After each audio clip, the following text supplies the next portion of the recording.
آگے بڑھے. جگہ ملتی جائے بیٹھتے جائیں.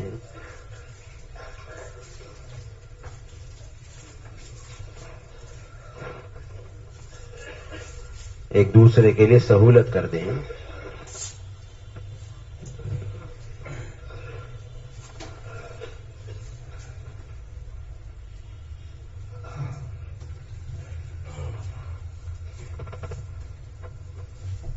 تشریف رکھیں, بیٹھ جائیں. جسے جگہ مل گئی ہے بیٹھ جائیں. جو حضرات مسجد کے باہر ہیں وہ بھی دھیرے دھیرے آگے بڑھاوے.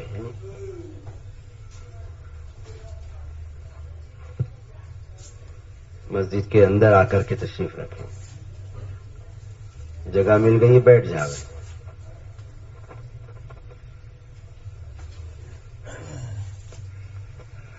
دین جو ہے وہ سارا کے سارا ادب کا نام ہے اور اطاعت کا نام ہے. اللہ کے راستے میں نکلنے کے زمانے میں سب سے پہلی چیز جو سیکھی جاتی ہے وہ اطاعت ہی سیکھی جاتی ہے, ماننا آ جاوے. صحابہ نے بیعت کی تھی اللہ کے نبی علیہ السلام کے ہاتھوں پر, علی السمع والطاعہ, سنیں گے بھی اور مانیں گے بھی. بہت اہم صفت ہے. جو حضرات مسجد کے باہر ہیں وہ مسجد کے اندر کے حصے میں تشریف لیں. آپ لوگ بھی اندر کے حصے میں آ جاؤ. اندر کا حصہ خالی, اندر آ جاؤ, اندر بڑھاؤ.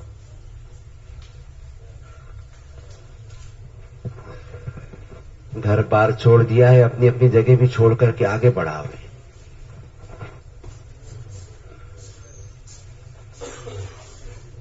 اللہ پاک فرما رہے ہیں کہ جو اطاعت کرے گا اللہ کی, جو اطاعت کرے گا رسول اللہ صلی اللہ علیہ وسلم کی, وہ کامیاب ہوگا. کہ دین نام ہی ہے ماننے کا, کہ جو اپنی عقل پر جائے گا, جو اپنے تجربے پر جائے گا وہ تو ہلاک ہو جائے گا. جو رسول اللہ صلی اللہ علیہ وسلم کی خبروں کو پر ایمان لائے گا, اس پر یہ یقین رکھے گا, وہ کامیاب ہوگا. نظر تو دھوکے کا نام ہے. ہمیں تو پابند بنایا ہے کہ ہر حال میں اپنے آپ کو خبر پر رکھے, خبر رسول اللہ صلی اللہ علیہ وسلم پر رکھے. اسی کا نام ایمان صحابہ ہے. مسجد میں تشریف رکھتے ہیں, لوگوں نے آ کر کے خبر دی آپ کا مکان جل گیا. کہ آنے والا تو اپنی آنکھوں پہ دیکھا حال بیان کر رہا ہے کہ آپ کا مکان جل گیا, لیکن یہ کہہ رہے ہیں کہ نہیں جلا. 1 2 3 بار بار لوگ آ کر کے خبر دے رہے کہ مکان جل گیا, یہ کہہ رہے نہیں مکان نہیں جلا. کہ یقین کس پر ہے؟ یقین لوگوں کی دیکھی ہوئی آنکھوں پر نہیں ہے, یقین مشاہدے پر نہیں ہے, بلکہ یقین ہے رسول اللہ صلی اللہ علیہ وسلم کی خبر پر ہے. ایسا کیسے ہو سکتا ہے کہ اللہ کے نبی علیہ الصلوۃ والسلام کی زبان پر ایک وعدہ جاری ہوا اور وہ جھوٹا ہو جاوے؟ کہ نہیں, یہ تو نہیں ہو سکتا. کہ آنکھیں جھوٹی ہو سکتی ہیں. اللہ کے نبی علیہ السلام کی خبریں سچی ہیں. لوگوں نے آ کے خبر دی کہ ہاں آنکھ تو بہت بڑی تھی, یعنی قریب سے آپ کا بھی مکان جل جاتا, لیکن آپ کے مکان کے قریب آ کر کے آنکھ بجھ گئی. اچھا اب یہ بتاؤ تعجب کس پر ہے, آنکھ کے بجھ جانے پر اور آپ کے عزم و استقلال پر؟ کہنے لگے دیکھو آنکھ کا بجھ جانا کوئی تعجب کی بات نہیں ہے. تعجب کی بات تو یہ ہے کہ مسلمان ہے اور پھر خبر رسول اللہ صلی اللہ علیہ وسلم پر یقین نہ کر پاوے. کہ اللہ کے نبی علیہ السلام نے خبر دی ہے کہ دیکھیے کلمات ہیں, یہ دعائیں ہیں, اس کو یقین میں لے آنا, اس کو دعا میں لے آنا. اور پھر اس کے بعد میں صبح سے شام تک, شام سے صبح تک, صبح پڑھ لو گے تو شام تک, اور شام پڑھ لو گے تو صبح تک. کوئی حادثہ کوئی آفت نہیں آئے گی. میں تو کلمات پڑھ کے گھر سے چلا تھا. یہ یقین ہے. اس یقین کا تعلق ہے دعوت سے. کس سے تعلق ہے؟ جتنا دعوت ہوگی اتنا یہ یقین دلوں کے اندر اترے گا. جتنا اندر یقین اترے گا اتنا دین پر استقامت حاصل ہوگی، اتنا عمل کو مقدم کرے گا. یہ تو ایک طاقت ہے، اطاعت ایک طاقت ہے جو حاصل ہوتی ہے دعوت سے. اس کے لیے پابند بنایا ہے کہ مجلس، مسجد، حلقے، اس کا اپنے آپ کو پابند بناوے. ان ایمانیات کی مجلس کے اندر بیٹھ کر کے، ان ایمانیات کے حلقوں میں بیٹھ کر کے بالارادہ جو ہے وہ اللہ کی عظمت اور بڑائی کو بولے. جتنا اللہ کی عظمت اور بڑائی کو یقین کے ساتھ میں بولے گا اتنا یہ دل کے اندر اترے گی. اور جتنا جو ہے اہتمام کے ساتھ میں، یقین کے ساتھ میں، دھیان اور توجہ کے ساتھ میں سنے گا. ہے نہیں کہ سننا ہے کہ معمول کی چیزیں بیٹھ گئے کہ نہیں. بیٹھنے والوں سے کہا کہ دیکھو یہ بیٹھنا بھی جو ہے نا وہ پورے ادب کے ساتھ میں ہو. کس کے ساتھ میں؟ جبرائیل علیہ الصلوۃ والسلام خود تشریف لائے اور ایسے بیٹھے جیسے ہم اتحیات میں بیٹھتے ہیں. دو زانو بیٹھتے نہیں بیٹھتے، ایسے بیٹھے جبرائیل علیہ الصلوۃ والسلام. علماء کہتے ہیں کہ آ کر کے بیٹھنے کا ادب سکھلایا. دیکھو یہ بیٹھنے کے ادب ہے. پھر اللہ پاک نے مطالبہ کیا. دیکھو ہماری طرف سے تو خوشخبری ہے ان بندوں کے لیے جو دھیان اور توجہ سے سنتے ہیں. کیسے سننا؟ دھیان اور توجہ کے ساتھ. فبشر عباد الذین یستمعون القول. کہ دھیان اور توجہ کے ساتھ میں سنیں، آنکھیں بھی کھلی ہوں اور دل کے کان بھی کھلے ہوئے ہوں، سکون سے بیٹھے. ایسا نہیں کہ بیٹھ گئے تھے اب پھر اٹھ کے جا رہے ہیں کہ نہیں. صحابی کہتے ہیں برا ابن عازب رضی اللہ تعالیٰ عنہ، ہم تو جناب رسول اللہ صلی اللہ علیہ وسلم کے ارد گرد ایسا بیٹھ گئے گویا کہ ہمارے سروں پر پرندے ہیں. پرندہ کہاں بیٹھے؟ سکون کی جگہ. اسے احساس ہی نہ ہو کہ یہ جاندار ہے، گئے جانے. سکون اور اطمینان کے ساتھ، سکون اور اطمینان کے ساتھ میں بیٹھے. اب باتیں سنیں تو دھیان توجہ کے ساتھ میں سنیں، ہے نہیں. اللہ پاک فرما رہے ہیں کہ ان بندوں کے لیے جو دھیان و توجہ کے ساتھ سنتے ہیں ان کے لیے خوشخبری. فبشر عباد الذین یستمعون القول. دھیان توجہ کے ساتھ میں سنتے ہیں. فیتبعون احسنہ. اور اچھے ڈھنگ سے اتباع بھی کرتے ہیں. سننا ہے نہیں کہ سننا ایک عمل ہے، لیکن ان سننے والوں سے کہہ رہے ہیں کہ دیکھو سننے کے بعد میں اس کو عمل میں لانا. کس میں لانا؟ عمل میں لانا. علی السمع والطاعہ. صحابہ کہتے ہیں ہم نے تو بیعت کی تھی سننے پر اور ہم نے بیعت کی تھی ماننے پر. اللہ پاک بھی فرما رہے فیتبعون احسنہ. کیا سنیں تو اس سنی ہوئی باتوں کو عمل میں لا گئی. اللہ پاک فرما رہے اولئک الذین ھداھم اللہ. دیکھیں یہی لوگ ہیں جن کو ہم ہدایت دیں گے. ہدایت یافتہ لوگ کون ہیں؟ کہ وہ لوگ جو دھیان اور توجہ کے ساتھ میں سنتے ہیں. دھیان اور توجہ کے ساتھ میں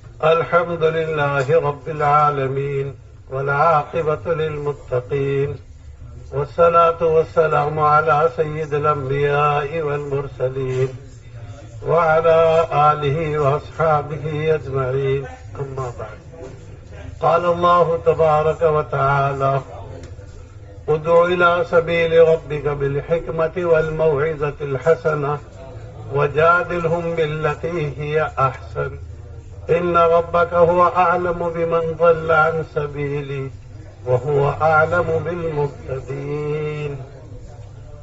وقال رسول الله صلى الله عليه وسلم عليكم بسنتي وبسنة خلفاء الراشدين المهديين أو كما قال عليه الصلاة والسلام.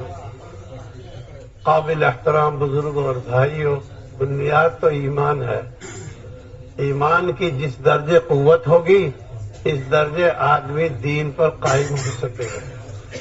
اور ایمان میں کمزوری ہے تو ہر جگہ کمزوری ہے. جس درجے کی ایمانی جو ہے قوت ہے اسی درجے کی اعمال میں قوت آئے گی، اسی درجے قرآن پڑھنے میں قوت آئے گی، اسی درجے نماز پڑھنے میں قوت آئے گی، اسی درجے اس کو دعا مانگنے میں جی لگے گا. اور اگر خدا کی ذات پر ایمان کمزور ہے ہر جگہ کمزوری نظر آئے گی. اس واسطے کہ ایمان بنیاد ہے. ایمان پر محنت کیسے ہو؟ کیونکہ دعوتوں کی کثرت سے بار بار عبادت کرے آدمی اور بار بار تلاوت کرے، بار بار دعوت دے. حضرت موسیٰ علیہ السلام کو اللہ پاک نے اپنی ذات عالی کا پہلے تعارف کرایا. لا الہ الا انا اننی انا اللہ، یعنی اللہ پاک اپنی ذات کا تعارف کرا رہے حضرت موسیٰ علیہ السلام کو. بعد میں کہا ہے فاعبدنی. عربی پڑھے لکھے لوگ جانتے ہیں فا تعقیب کے لیے آتا، پہلے ہمیں سمجھ لو بعد میں ہماری عبادت کرو. اور جو آدمی کسی کو مانتا نہیں ہے اس کی کیسے مانے گا؟ جو آدمی خدا کو نہیں جانتا وہ خدا کی عبادت کیسے کرے گا؟ اس لیے پہلے اللہ کا تعلق پیدا ہونا چاہیے. اللہ کا تعلق پیدا ہونے کے لیے آدمی قرآن کے وہ مضامین پڑھے جس میں خدا کا تعارف ہے. سورہ حشر کی آیتوں پر آدمی غور کرے. هو الذی کتنی مرتبہ قرآن میں آتا ہے. وہ ذات پاک ہے جس نے آسمان کو بنایا ہے، وہ ذات پاک ہے جس نے زمینوں کو بنایا ہے، وہ ذات پاک ہے جو پانی سے، بادلوں سے پانی ٹپکا کر زمین کو زندہ کرتا ہے. اللہ پاک اپنا تعارف کراتے. یہ سورہ فاتحہ خدا کے تعارف کے لیے الحمدللہ رب العالمین الرحمن الرحیم مالک یوم الدین ایاک نعبد و ایاک نستعین، یہ سب خدا کا تعارف. سورہ اخلاص میں آدمی خدا کے تعارف کو سمجھے. مسجد قباء میں ایک آدمی، ایک امام صاحب تھے، ایک صحابی، وہ ہر رکعت میں جب ان کو سورت پڑھنی ہوتی تو سورہ اخلاص ضرور پڑھتے. کوئی بھی سورت پڑھتے سورہ اخلاص ضرور پڑھتے. وہاں کے مقتدیوں نے، مسجد قباء کے لوگوں نے کہا امام صاحب آپ ہر رکعت میں سورہ اخلاص پڑھتے ہیں، جب بھی کوئی سورت پڑھو گے تو سورہ اخلاص ضرور پڑھو گے. کہنے لگے میں تو ایسے ہی پڑھوں گا، اگر امامت کروانی ہے تو کرواؤ ورنہ کسی اور کو لے لو. امام کو لوگے تو پیچھے سے لگے ہوئے. یوں کہ ایک دن اللہ کے نبی صلی اللہ علیہ وسلم تشریف لے آئے مسجد قباء میں، اور آپ سے آنے کے بعد بھی یہ شکایت کر دی کہ ہر رکعت میں جب کوئی بھی سورت پڑھتے ہیں تو اس کے بعد یہ سورہ اخلاص ضرور پڑھتے. آپ علیہ السلام نے پوچھا کیوں؟ دونوں طرف کی بات سننی چاہیے، دونوں طرف کی بات کو سن کر آدمی فیصلہ کرے. عورت کی بات سن لی، مرد کے پوچھا ہی نہیں. حضرت علی رضی اللہ تعالیٰ عنہ کو اللہ کے نبی علیہ السلام یمن بھیج رہے. یمن بھیج دیا تو دوبارہ بلوایا، ان کو بلواؤ. اور حضرت علی کرم اللہ وجہہ کو یہ فرمایا دونوں طرف کی سننا پھر فیصلہ کرنا. آدمی ایک طرف کی سنتا ہے. بچے نے شکایت کر دی، استاد سے پوچھتا ہی نہیں کیا ہے. دونوں طرف کی پوچھنی چاہیے. ہم اپنی لڑکی کی بات سنتے ہیں، داماد کی سنتے ہی نہیں. دونوں طرف کی بات جب سنیں گے، جب بات سامنے آئے گی. اللہ کے نبی علیہ السلام نے امام صاحب سے پوچھا کیوں پڑھتے ہو تم؟ ارشاد فرمایا کیوں پڑھتے ہو؟ آپ کے پوچھنے پر انہوں نے بتایا احب اللہ، میں تو اللہ سے محبت کرتا ہوں اور میرے اللہ کی صفات ہے اس میں، اللہ اکیلے ہیں، اللہ صمد بے نیاز ہیں، اللہ نہ کسی کے باپ ہیں نہ اللہ پاک کسی کے بیٹے ہیں، اور اللہ پاک کے ٹکر کا بھی کوئی نہیں ہے، تو میرے رب کے صفات بیان کیے جاتے ہیں اس میں، اس لیے مجھے اللہ سے محبت ہے، اللہ کی صفات سے بھی محبت ہے۔ آپ نے ایسا جملہ فرمایا جس کا خلاصہ یہ تھا پڑھتے رہو، اس کی محبت تم کو جنت میں لے جائے گی۔ ہم خدا کے تعارف کو قرآن میں پڑھیں، آیت الکرسی پڑھیں اور آیت الکرسی کا ترجمہ کر کے سمجھیں گے صرف اللہ کی بڑائی۔ قرآن کی 6666 آیتوں میں سب سے اہمیت کی جو آیت ہے وہ آیت الکرسی ہے۔ کیوں؟ اس میں اللہ کا تعارف، اس میں اللہ کی ذات کے صفات بیان کیے جا رہے ہیں۔ ہم قرآن میں خدا کے صفات کو پڑھیں۔ قل هو اللہ احد کو 3 مرتبہ پڑھنے پر کیوں ایک قرآن کا ثواب ملتا ہے؟ اس لیے ملتا ہے کہ قرآن کے 3 مضمونوں میں ایک بڑا مضمون اس میں بیان کیا جاتا ہے توحید، اللہ کی بڑائی، اللہ کی کبریائی۔ اللہ کی کبریائی کو جتنا آدمی بولے گا اور جتنا دیکھے گا اور جتنا مانگے گا اللہ کی کبریائی اتر جائے گی۔ زمینوں کو دیکھے میرے رب کی بنائی ہوئی ہیں یہ سب، آسمانوں کی طرف دیکھے یہ سب میرے بنائے ہوئے نظام، یہ میرے رب کا بنائے ہوئے نظام ہے۔ پوتے کو دیکھے، بیٹے کو دیکھے، نواسے کو دیکھے، یہ میرے اللہ کی کاریگری ہے۔ ایک منی کے قطرے پر اس کی کاریگری دیکھو۔ پھل کاٹے تو آدمی دیکھے کیسا خدا کا نظام ہے، ایک ایک دانہ جڑ دیا ہے انار میں جیسا کہ کسی سنار نے لگایا۔ انار ایسا لگتا ہے کسی سنار نے جڑا ہے اس کو۔ کیسے اس میں پردے ہیں، کیسا اس کا نظام ہے۔ یعنی اللہ کی ذات کو آدمی سمجھے ہر جگہ سمجھ جائے گا کہ داڑھی بڑھتی ہے دانت نہیں بڑھتے، یہ میرا اللہ کا نظام ہے۔ اللہ کی طاقت کو، اللہ کی قدرت کو ہم لوگ سمجھتے نہیں ہیں، انسانوں کی طاقت سمجھتے ہیں۔ جو خدا پہاڑوں کو اڑائے گا اور دھلی ہوئی روئی کی طرح اڑا دے گا، وہ کتنا بڑا طاقتور خدا ہے۔ یہ پہاڑ روئی کی طرح اڑیں گے اور ان سمندروں میں خدا پاک آگ لگا دیں گے۔ ہم قرآن میں پڑھتے رہتے ہیں نا وَإِذَا الْبِحَارُ فُجِّرَتْ وَإِذَا الْجِبَالُ سُيِّرَتْ، یہ خدا کی طاقت ہے۔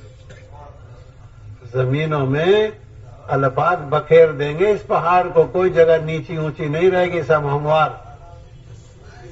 حالانکہ زمین ہلتی تھی، اللہ پاک نے پہاڑ پیدا کیے تاکہ زمین نہ ہلے، اور جس دن خدا چاہیں گے ان پہاڑوں کو ہلا دیں گے۔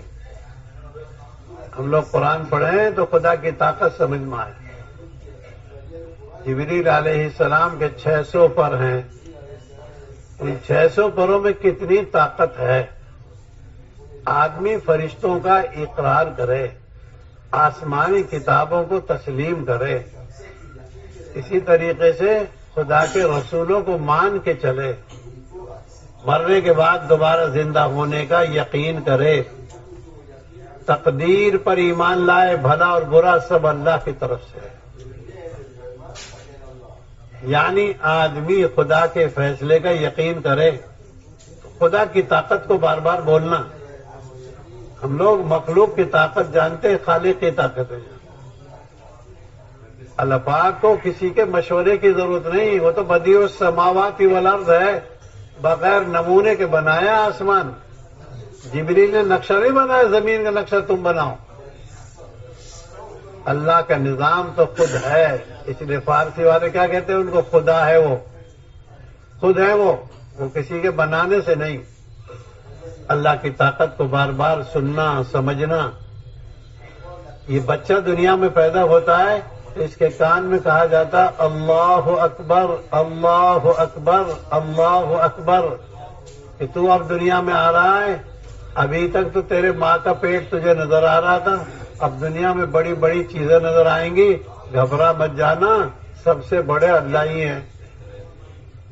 ابھی تو یہ تھوڑے سے جو ہے ٹھکانے میں رہتا تھا، اب دنیا میں آئے گا، اس کو بڑے بڑے حال نظر آئیں گے، بڑے بڑے محل نظر آئیں گے، تو اس کو بتایا جا رہا ہے دیکھ لے تیرے جو ہے اندر خدا کی پہچان، خدا کی ذات عالی کا تعارف باقی رہنا چاہیے۔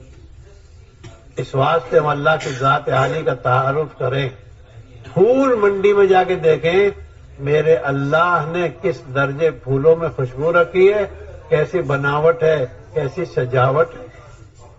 پھل منڈی میں آدمی جا کے دیکھے یہ سارے پھل ایک زمین سے پیدا ہوئے، پانی بھی پیا ہے زمین نے، اور دیکھو یہ بادام ہے، یہ اخروٹ ہے، یہ سیب ہے، یہ سنترا ہے۔ اللہ کی طاقت کو سمجھنا ہو تو آدمی جو ہے بھینس سے سمجھ لے، ہری ہری گھاس کھائی اس نے اور اس سے خون بھی تیار ہو گیا، گوبر بھی تیار ہو گیا، اور سفید رنگ کا دودھ تیار ہو گیا۔ وَإِنَّ لَكُمْ فِي الْأَنْعَامِ لَعِبْرَةً نُسْقِيكُم مِّمَّا فِي بُطُونِهَا۔ تم جانوروں کو تو دیکھ لیا کرو، جانوروں میں ہماری کاریگری، ایک کھجور کی گٹھلی کا چھوٹا سا جو ٹکڑا اور دیکھو 60 فٹ کا۔ خدا کی طاقت کو ہم بولتے نہیں، خدا کی طاقت کو سنتے نہیں، مخلوق کو بولتے۔ اس واسطے ایمان کی طاقت آئے گی ایمان بولنے سے، ایمان کو سننے سے، ایمان کو مانگنے سے۔ اللہ سے مانگیں ہم، اللہ تو اپنی بڑائی ہمارے دل میں اتار۔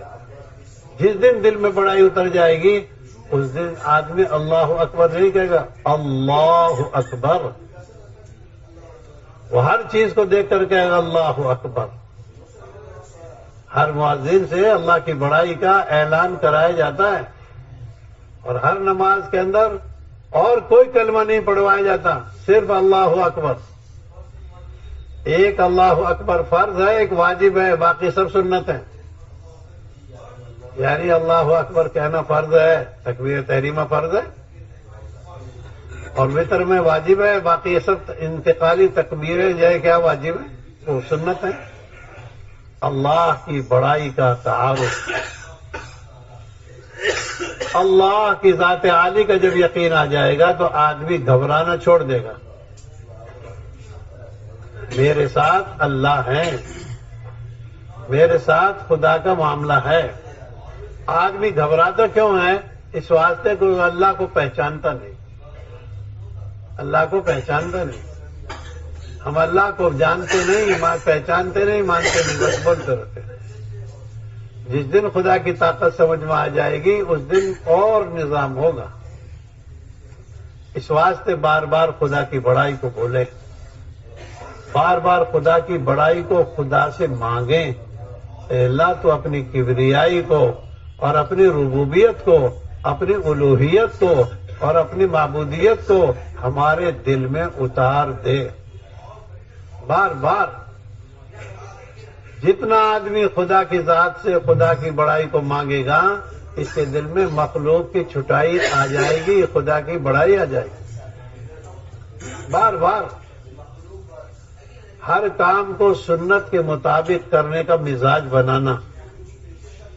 محمد الرسول اللہ، اس لیے کہ ہر کام سنت پر ہے، دعوت ہو، عبادت ہو، تلاوت ہو، معاشرت ہو، اخلاق ہو، لین دین ہو، سارا نظام محمد الرسول اللہ پر ہے۔ کچھ لوگ آئے اللہ کے، محبت کے دعوے کرنے لگے، ہم تو اللہ کو چاہتے ہیں، ہمیں تو اللہ سے محبت ہے۔ اللہ پاک نے اپنے نبی پر قرآن کی آیت اتار دی، نبی جی آپ ان سے یہ فرما دیجئے اگر تم اللہ سے محبت کرتے ہو تو مجھ سے محبت کرو۔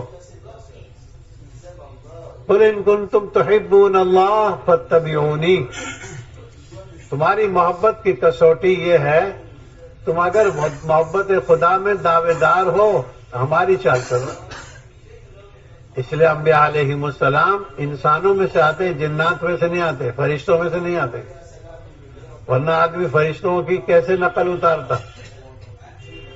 فرشتے تو معصوم ہیں، ان میں جو ہے مادہ گناہ ہے ہی نہیں، اور آدمی جنات کی کیسے جو ہے شکل بنا سکتا ہے؟ وہ تو یتشکل باشکال مختلفہ، وہ تو ہر شکل بنا لیتے ہیں سوائے رسول کی شکل کے۔ یہ نظام مقرر ہے، ہر شکل بنا لیں گے، رسول کی شکل نہیں بنا سکے گا۔ اللہ نے اس سے منع کر دیا۔ اس واسطے ہر کام کو سنت پر دعوت دیں گے، عبادت کرتے ہوئے، عبادت کریں گے سنت کی رعایت کرتے ہوئے۔ اگر محمد الرسول اللہ نہیں ہے تو اس کی تجارت بھی قبول نہیں، تو دعوت بھی قبول نہیں، اس کی عبادت بھی قبول نہیں، تلاوت بھی منظور نہیں۔ اس لیے آپ صلی اللہ علیہ وسلم کی دعوت کو دیکھنا پڑے گا، وہ تواضع والی ہے۔ آپ صلی اللہ علیہ وسلم کی جو ہے دعوت خدمت والی ہے۔ آپ صلی اللہ علیہ وسلم کی دعوت کیا ہے؟ خرچ والی۔ آپ علیہ السلام کی جو ہے دعوت میں کیا ہے؟ عاجزی، نرمی، لگاتار کسی کام کو کرنا۔ دعوت کی صفات میں ہے دسترخوان لمبا کرنا، بیان لمبا کرنا دعوت کی صفات میں نہیں ہے۔ دعوت کی صفات میں دسترخوان لمبا کرنا، نرمی سے بات کرنا، سامنے والے کی رعایت کرنا، سامنے والے کا احترام کرنا۔ موسیٰ علیہ السلام کو اور حضرت ہارون علیہ السلام کو اللہ پاک بھیج رہے ہیں، ایسے بدترین بیکار انسان کی طرف بھیج رہے ہیں کہ جس سے بدتر دنیا میں کبھی کوئی نہیں آیا نہ آئے گا۔ شیطان گیا فرعون کے پاس اور کہنے لگا، ارے خدائی کا دعویٰ تو میں نے بھی نہیں کیا، تو نے تو خدائی ہی کا دعویٰ کر دیا۔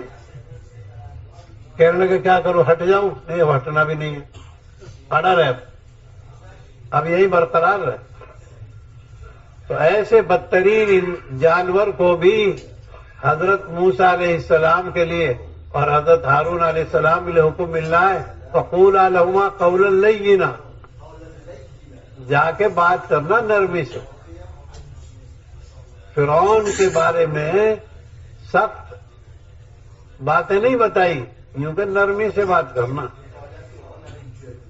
مامون رشید کو کسی نے بہت سختی سے دعوت دی تو مامون رشید کہنے لگے، تو موسیٰ نہیں ہے، میں فرعون نہیں ہوں۔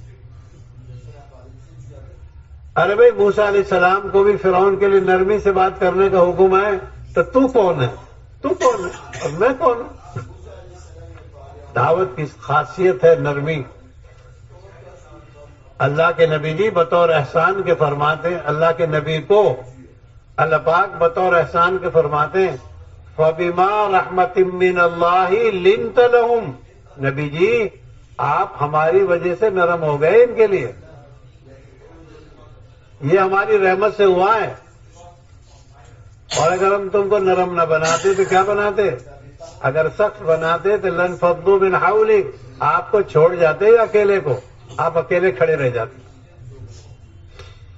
اس واسطے دعوت کی خاصیت ہے دسترخوان بچھانا، دعوت کی خاصیت ہے خود بچھ جائے، دعوت کی خاصیت ہے خرچ کرے، دعوت کی خاصیت ہے برداشت کرے۔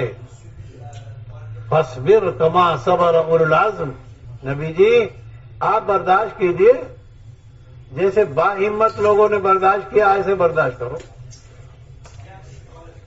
لکھا ہے الصبر اولہ صبر وآخرہ عسر، صبر کا ابتدائی مرحلہ تو مشکل ہوتا ہے، بہت ناگواری آتی ہے برداشت کرنے میں، لیکن نتیجہ کیا ہے؟ اگر یہ آدمی برداشت کر لے گا نتیجہ اچھا نکلے گا۔ انبیاء علیہم السلام سے زیادہ برداشت کرنے والے صرف خدا ہوتے ہیں۔ مخلوق میں سب سے زیادہ جو برداشت کرتے ہیں وہ نبی کرتے ہیں۔ کیوں؟ وہ اللہ کے کلام کو، اللہ کے پیغام کو لوگوں کو سناتے ہیں اور ہر قسم کی ناگواریاں برداشت کرتے ہیں۔ اس لیے انبیاء علیہم السلام کا مرتبہ بھی اونچا، ان کا صبر بھی اونچا۔ انبیاء سے زیادہ صبر جو ہوتا ہے وہ صرف خدا کا ہوتا ہے. خدا پاک صبر کرتے ہیں، اس لیے وہ حلیم ہے، وہ صبور ہیں. اللہ پاک لوگوں کی جھیلتے رہتے ہیں، گالیاں سنتے رہتے ہیں، پھر روزی دیتے رہتے ہیں. پھلدار درخت کو آپ ڈنڈا مارو تو کیا کہتے ہیں، لے ایک سیب لے لیں. سنترے کو آپ جائز درخت کو آپ تو پتھر مارو کہ لو ایک سنترا لے لو، لو انار لے لو. آدمی انبیاء کی زندگی دیکھے، لوگ ان کو ستاتے ہیں، گالیاں دیتے ہیں، وہ لوگوں کی ہدایت کی دعا کرتے ہیں. رسول پاک علیہ السلام کو مکے کے لوگ گالیاں دے رہے تھے، ساحر کہہ رہے تھے، شاعر کہہ رہے تھے، کاہن کہہ رہے تھے، اور شہر مکے سے نکال رہے تھے. آپ ان کے لیے دعا کر رہے ہیں. طائف کے لوگ آپ کو پریشان کر رہے ہیں اور آپ علیہ السلام ان کے لیے دعا کر رہے ہیں. آنے والے عذاب کے فرشتوں کو منع کر رہے ہیں. نبی جو ہوتے ہیں وہ راحم ہوتے ہیں، یعنی بڑے رحم کرنے والے لوگ. اس واسطے دعوت کی سنت تلاش کرنی پڑے گی، عبادت کی سنتیں تلاش کرنی ہوں گی. عبادت کی سنت کیا ہے؟ آدمی عبادت ہی کا ہو کر رہ جائے، خالص عبادت کر. ایک بزرگ سے کسی نے پوچھا، آپ جب نماز پڑھتے ہو تو آپ کو نماز میں خدا کے غیر کا دھیان آتا ہے؟ وہ بزرگ کہنے لگے، کیا نماز کے علاوہ کوئی اور اونچی چیز ہے جس کا دھیان آئے؟ سب سے اونچی چیز تو نماز. ایک دوسرے بزرگ سے پوچھا، نماز میں آپ کو خدا کے غیر کا دھیان آتا ہے؟ کہنے لگے، نماز کے بغیر بھی نہیں آتا کبھی. نماز کے بغیر بھی غیر خدا کا دھیان نہیں آتا. ایک بزرگ کا انتقال ہونے لگا تو ان کے بعد لوگ پڑھنے لگے لا الہ الا اللہ. تو بزرگ کہنے لگے، یہ خدا یاد دلا رہے ہو جس کی زندگی میں، جس کی یاد میں ساری زندگی لگا دی. مجھے یہ خدا یاد دلا رہے ہو جس کی یاد میں ساری زندگی لگا دی. عبادت میں یکسو ہونا. کیونکہ عبادت میں یکسو کون ہوگا؟ جو اللہ کو پہچانے گا، میں اللہ کے سامنے کھڑا ہوں اب. اور جو آدمی عبادت میں یکسو نہیں ہے، اس کا تعلق خدا سے نہیں ہے. حدیث پاک میں آتا ہے، جب آدمی نماز پڑھتا ہے اور یہ ادھر ادھر دھیان لے جاتا ہے تو اللہ پاک فرماتے ہیں، تجھ کو میری ضرورت نہیں، مجھے تیری کیا ضرورت ہے؟ تجھے میری ضرورت ہے، مجھے تیری کیا ضرورت ہے؟ آدمی نماز میں اللہ سے جی لگائے. صحابی جی لگا رہے ہیں، تیر پہ تیر کھائے چلے جا رہے ہیں، زخمی ہو رہے ہیں. کیوں؟ تعلق اللہ سے. حضرت علی رضی اللہ تعالیٰ عنہ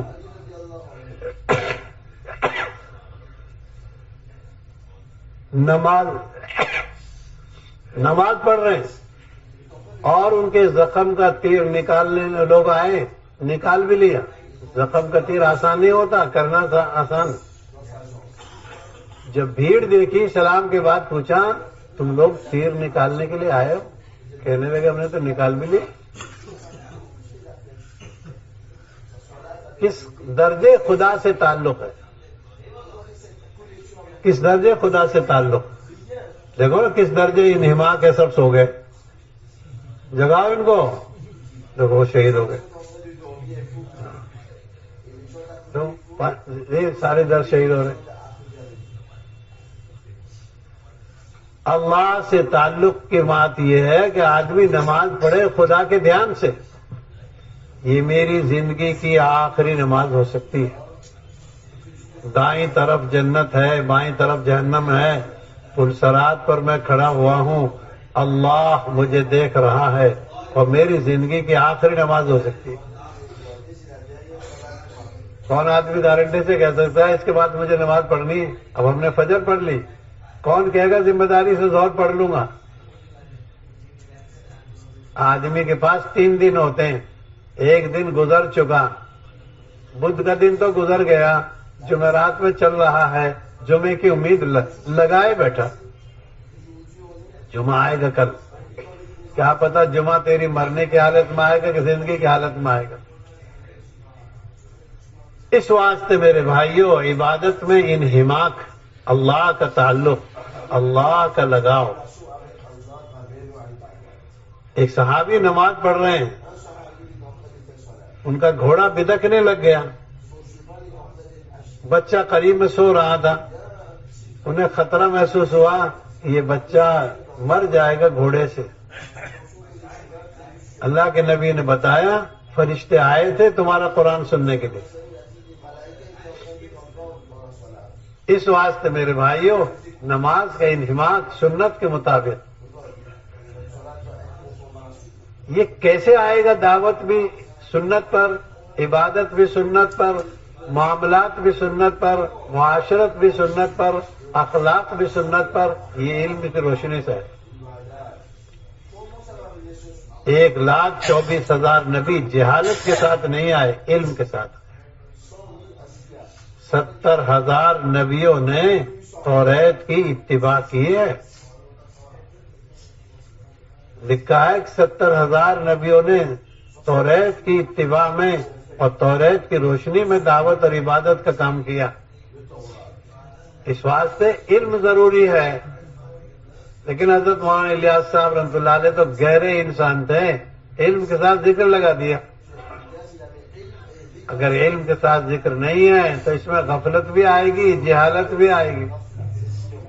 علم جاننے کا نام نہیں ہے، کیونکہ علم پر عمل بھی کرنا ہے جانتے ہوئے۔ اس لیے ذکر ضروری ہے، اور ذکر کے لیے علم ضروری ہے۔ علم رہبری ہے، علم والا تو رہبر ہوتا ہے۔ اس کو معلوم ہوتا ہے کہ اب آہستہ پڑھنا ہے، اب زور سے پڑھنا ہے۔ اس کو معلوم ہوتا ہے کہ اب یہ کرنا، اب یہ کرنا ہے۔ قرآن سکھایا جاتا ہے۔ ساری نمازیں ظہر اثر کی ترتیب پر نہیں ہوں گی، کچھ نمازیں مغرب عشاء فجر کی ترتیب پر ہوں گی، تو ہر بات زور سے بھی نہیں کہی جائے گی، ہر بات کی اذان نہیں ہوتی۔ میاں بیوی کو بات کرنی ہے تو ہر بات اذان میں تھوڑی ہوگی، اور اذان ظہر کی ترتیب پر نہیں ہوگی، آہستہ آہستہ۔ تو علم کی روشنی سے پتہ لگے گا کیا دینا ہے، کس کو دینا ہے، کب دینا ہے، کیسے دینا ہے۔ علم کی روشنی سے پتہ لگے گا کیا کرنا ہے۔ اب ہمارے پاس علم کا گھمنڈ تو ہے، علم کی یقین نہیں۔ گھمنڈ اور چیز ہے، علم کی روشنی اور چیز ہے۔ کیونکہ 3 چیزوں میں گھمنڈ بہت ہے، ایک مال میں، ایک عہدے میں، اور ایک علم میں۔ علم والا جلدی سے کسی کو سلام نہیں کرتا۔ دیکھ لینا جتنے مولوی بیٹھے ہو، مجھے وعلیکم السلام زیادہ ہے میری زندگی میں، السلام علیکم زیادہ ہے۔ دور جانے کی کیا ضرورت ہے؟ خون چیک کر پتہ لگ جائے گا شوگر کس درجے کی ہے۔ اس میں کیا برا ماننے کی بات ہے؟ عہدے دار کسی کو سلام نہیں کرتا، لوگ ان کو سلام کرتے۔ مالدار سلام نہیں کرتے، ان کو سلام کیا جاتا۔ علم تو تواضع سکھاتا ہے، علم کے اندر تو رونق ہے، علم تو ایک فضیلت کی چیز ہے۔ اور جب علم آ جائے گا تو نہ کوئی رنگ پوچھے گا، نہ کوئی قوم پوچھے گا، پھر تو یہ امام ہوگا، رہبر ہوگا۔ امام سے نماز پڑھواتے ہیں لوگ، رنگ نہیں دیکھتے کیا رنگ ہے۔ حضرت عبداللہ بن مسعود رضی اللہ تعالیٰ عنہ کا رنگ کون جانتا ہے؟ کس رنگ کے آدمی تھے، کس قد کے آدمی تھے؟ لیکن ماشاءاللہ عراق میں آئے 4,000 فقہا، 400 قرہ پیدا کر دی۔ جب حضرت عبداللہ بن مسعود عراق میں آئے تو سرکاری کام سے آئے تھے، اور ماشاءاللہ مسجد میں بیٹھ کے پڑھانے بھی لگ گئے۔ پڑھانے کے لیے نہیں آئے تھے وہ تو سرکاری کام سے آئے تھے، اور ماشاءاللہ ضمن قرآن پڑھاتے، لوگوں کو مسائل سکھاتے، 4,000 فقہا پیدا کرتے۔ جب حضرت علی رضی اللہ تعالیٰ تشریف لائے عراق میں، کہنے لگے جگمگا دیا اس کوفے کو، ایک آدمی نے جگمگا دیا۔ حضرت مولانا الیاس صاحب رحمۃ اللہ علیہ نے بتائیے کتنا علم پھیلایا، کتنا جگمگا دیا۔ کون آتا تھا یہاں؟ ایک ایک آدمی سے اللہ پاک اتنا بڑا کام لیتا ہے۔ کون جانتا تھا ہندوستان میں علم حدیث شاہ ولی اللہ لے کر آئے، ایک شاہ ولی اللہ لے کر آئے علم حدیث۔ ایک ایک آدمی کے ذریعے عالم میں علم پھیلے گا۔ اس لیے اللہ کے نبی کو سراج کہا ہے، چاند اور سورج نہیں بتایا۔ اللہ کے نبی سراج ہیں، یعنی چراغ ہیں، چراغ سے چراغ جلتے ہیں، سورج سے سورج نہیں جلتے۔ 1,24,000 تو آپ کے سامنے ہی جل گئے اور جلتے رہیں گے۔ اس واسطے ہمیں تو علم کی روشنی پہنچانی ہے، لیکن علم دین مضاف اور مضاف الیہ ہے۔ علم الگ چیز ہے، دین الگ چیز ہے۔ آدمی کو دھوکہ لگ جاتا ہے علم دین سے۔ علم دین میں مضاف اور مضاف الیہ کی مغایرت شرط ہے۔ علم ایک رہبر ہے، لیکن دین ایک الگ مستقل چیز ہے۔ علم پڑھنے سے دین نہیں آئے گا، ہاں علم رہبری کر دے گا دین سیکھنے کے لیے، اور دین علم کے بغیر تو آئے گا ہی نہیں۔ کوئی آدمی یہ چاہے کہ مجھے علم نہیں آوے دین آوے تو نہیں ہوگا، اس لیے کہ دین تو رہبری کے ساتھ ہے۔ کوئی آسمانی کتاب کے بغیر جو ہے علم نہیں آ سکتا۔ اس واسطے میرے بھائیوں، علم سیکھنا، علم سکھانا۔ ایک آدمی بڑے کام کے لیے جانے لگے، حضرت عبداللہ بن عباس رضی اللہ تعالیٰ عنہ کہنے لگے ایک مسجد بنا لو، بیٹھ کر پڑھانا شروع کر دو، لوگ تم سے مستفید ہوں گے، یہ بہت بڑا کام ہے۔ کون کہہ رہے؟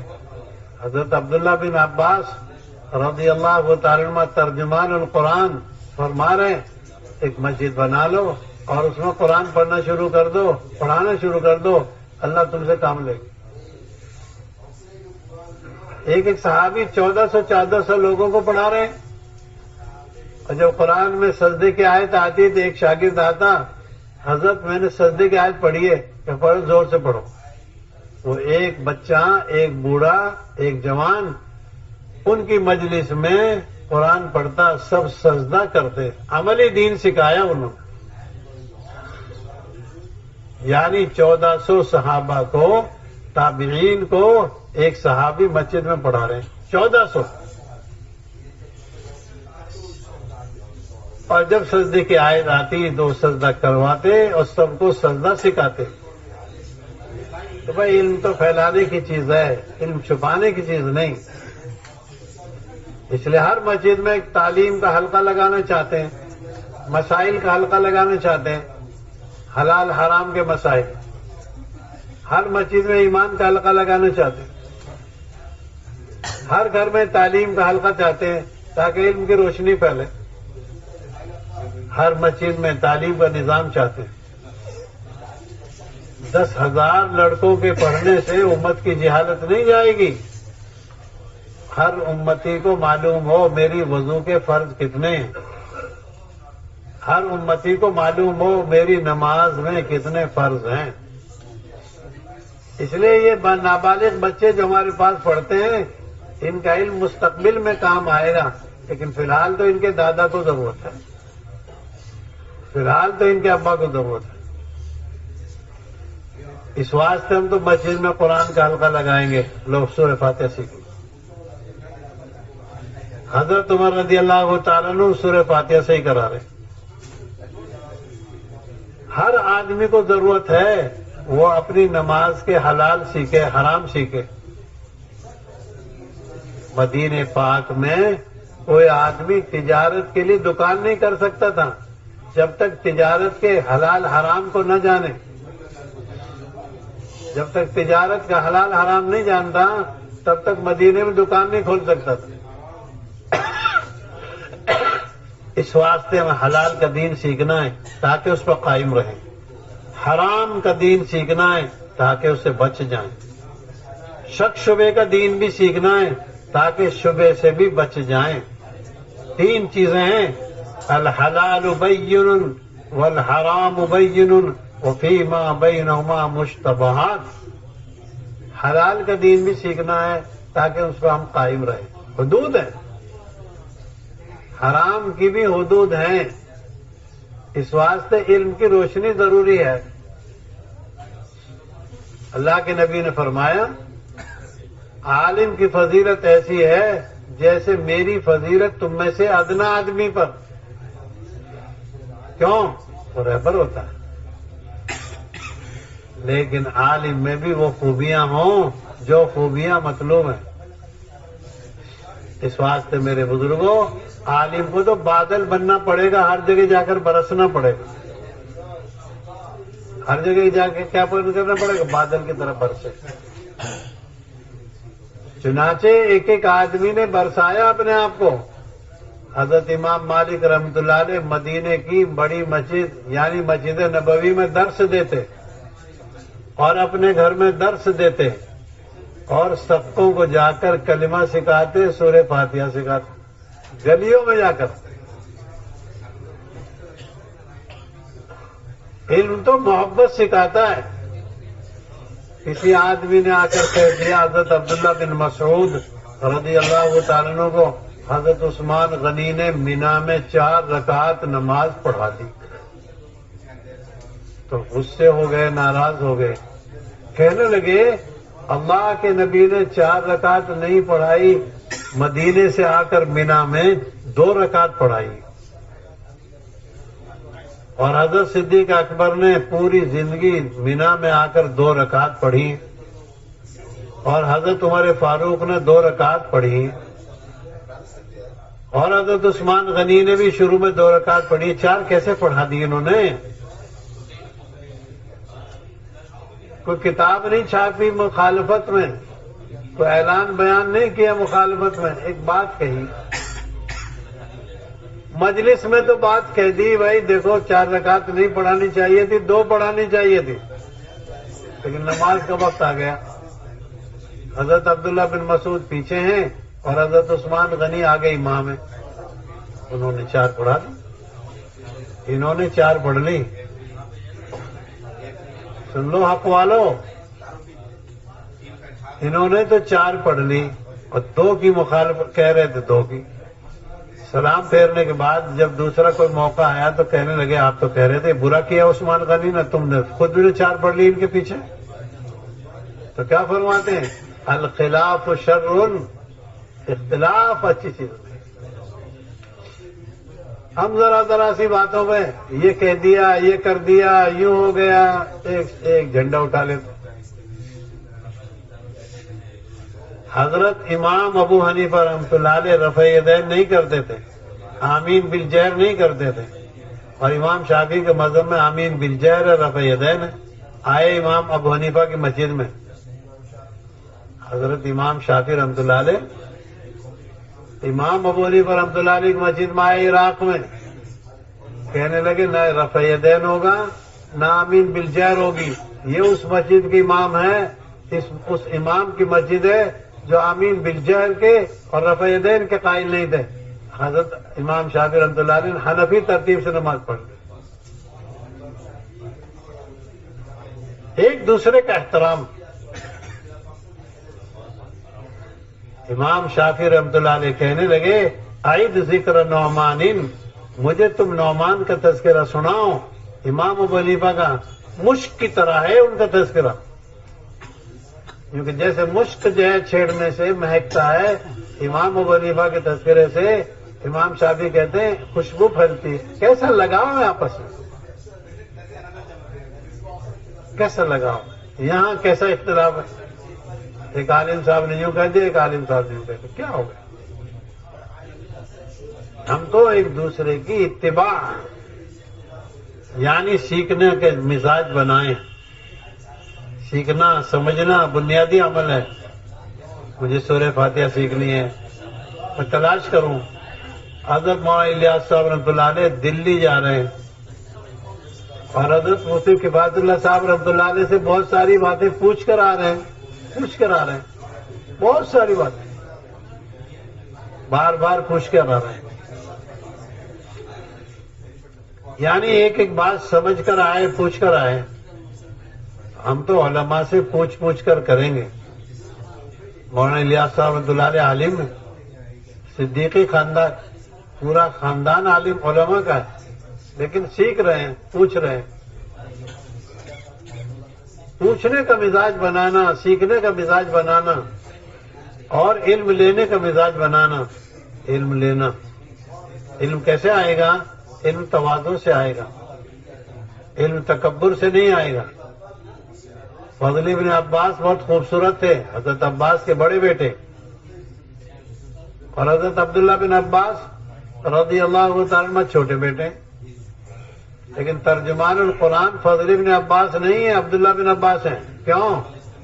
استنجے کے لیے جو وضو کا لوٹا رکھا ہے نا, وہ فضل بن عباس نے نہیں رکھا, عبداللہ بن عباس نے رکھا. خاندانی شرافت سے علم نہیں آتا. میں فلاں کا بیٹا ہوں, میں فلاں کا بھائی ہوں, فلاں کا باپ ہوں. یہ تو علم آتا ہے خدمت کے راستے سے. کیونکہ حضرت عبداللہ بن عباس رضی اللہ تعالیٰ عنہ حضرت عمر کی وضو کرانے کے لیے پانی لائے حج کے اندر, اور کہنے لگے, حضرت عمر سے درخواست کرنے لگے, اے عمر, میں 4 سال سے آپ سے ایک بات پوچھنا چاہتا ہوں.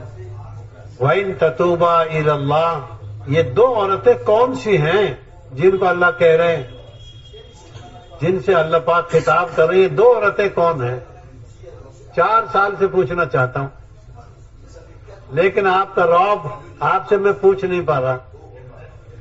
ابھی وضو کے لیے پانی لائے, وضو کرا رہے, تب موقع کو غنیمت سمجھا, تب پوچھ رہے. ہم کافی کے قلم لے کے پہنچ جاتے ہیں علم لینے کے لیے. علم کے لیے تو خدمت کا لوٹا چاہیے, وہ ہے ہی نہیں, وہ گم ہے, لہذا علم بھی گم ہے, علم بھی گم ہے. اللہ کے نبی کے بارے میں حضرت عبداللہ بن عمر رضی اللہ تعالیٰ عنہ فرماتے ہیں, اللہ کے نبی نے فرمایا, کون سا وہ درخت ہے جو آدمی کی طرح برکتی درخت ہے؟ اس طرح کی بات آپ نے فرمائی. عبداللہ بن عمر رضی اللہ تعالیٰ عنہ کہتے ہیں, میری سمجھ میں آیا کہہ دوں کھجور ہے, میری سمجھ میں آ گیا کھجور ہے. لیکن میں نے دیکھا بڑے بڑے لوگ موجود ہیں, میرے ابا جیسے اور بڑے لوگ موجود ہیں, میں ان کو دیکھ کر چپ ہو گیا. بعد میں جب ابا گھر آئے, میں نے کہا میری سمجھ میں آ گیا تھا, میں اس کو بتا دوں یہ کھجور ہے, لیکن میں نے آپ لوگوں کی شکل دیکھی, آپ لوگوں کو دیکھا تو میں چپ ہو گیا. اور آج کا بچہ مشورے میں شور مچاتا ہے, 3 دن لگا کے آیا, وہ فیصل بنا دے, شور مچا رہا. علم وقار چاہتا ہے, علم جو ہے رعب چاہتا ہے, علم کا ایک وزن ہے. جو کہ حضرت عبداللہ بن عمر کہنے لگے اپنے ابا سے گھر جا کر, ابا میری سمجھ میں آیا تھا میں اس کو کہہ دوں یہ کھجور ہے, لیکن میں نے آپ کو دیکھا, آپ جیسوں کو دیکھا تو ڈر گئے. آج ڈر کا نام ہی نہیں ہے. آج تو ڈرتا نہیں, طالب علم ڈراتا ہے. اگر تو ڈرا رہا ہے تو دھکے کھا, کچھ نہیں آئے گا, ڈراتا رہے. اس لیے کورے تو پھر رہے ہیں, ہرے پیرے رومال باندھ رکھے ہیں بس, اور کیا. علم تواضع سے آئے گا, علم خدمت سے آئے گا, علم چھوٹا بننے سے آئے گا, علم فاقے سے آئے گا. علم تو بہت نیچے بننے سے آئے گا. اس لیے عبداللہ بن عمر کو خدمت کی توفیق ہوئی, اللہ نے بنا دیا. تو وہ علم کے لیے تو تواضع چاہیے. علم کسی کے پاس چل کر نہیں جائے گا, علم کے پاس تو جا کر چلنا پڑے گا. علم سیکھنے کے لیے تو 2 زانو بیٹھنا پڑے گا. اللہ کے نبی 2 زانو بیٹھے ہیں, اور جبریل امین آئے 2 زانو بیٹھ گئے. 4 زانو نہیں بیٹھے, جس کے 600 پر ہیں, اور تمہارے 2 پر ہیں, اور 4 زانو بیٹھ گئے. کتنے پر ہیں آپ کے؟ تو جبریل امین کے 600 پر ہیں. 600 پر والے تو 2 زانو بیٹھ رہے ہیں, اور یہ دو پیر والا کیسے بیٹھتا ہے؟ پھیل کے, مشورے میں, گھر کی تعلیم میں. مسجد کے مشورے میں اور سمجھتا ہے کہ یہ دین ہے. بھائی مجبور ہے ایک آدمی، وہ الگ چیز ہے. یہ تھوڑی سب کرسی لے کے نماز پڑھیں گے. علم کو تواضع چاہیے. علم کے لیے تو ابو ہریرہ بننا پڑے گا. وَعَنْ أَبِي هُرَيْرَةَ وَعَنْ أَبِي هُرَيْرَةَ تو کہتے ہیں، لیکن مجھے میری ماں کی ہدایت کی فکر ہے حضرت ابو ہریرہ کی طرح. حضرت ابو ہریرہ رضی اللہ تعالیٰ عنہ اپنی ماں کو علم کی ایمان کی دعوت دے رہے ہیں. امی غصے ہو رہی ہیں. امی کو بھی نہیں چھوڑا، دعوت کو بھی نہیں چھوڑا. ہم تو ایک چھوڑتے ہیں دو میں سے، یا تو دعوت چھوڑ دیں گے یا آدمی کو چھوڑ دیں گے. ایسے آدمی کو ادھر 12 نمبر گلی میں 13 نمبر مکان میں مت جانا. کیوں؟ وہاں ان کو کسی دن کسی نے کچھ کہہ دیا تھا، اب وہ 13 نمبر مکان میں نشان لگاتے. ہم تو ہر ایک سے ملیں گے اللہ کے لیے. کیونکہ حضرت ابو ہریرہ کو امی نے ایسی بات کہہ دی، حضرت ابو ہریرہ رضی اللہ تعالیٰ عنہ کو اچھی نہیں لگی، لیکن امی بھی نہیں چھوڑی، بات بھی نہیں چھوڑی. دربار رسول میں تشریف لے آئے اور آ کر کہنے لگے، نبی جی میری امی ایسی بات کہہ رہی ہے، آپ کو سنا تو سکتا نہیں، لیکن آپ میری امی کے لیے ہدایت کی دعا کرو. آپ علیہ السلام نے نقد دعا فرما دی،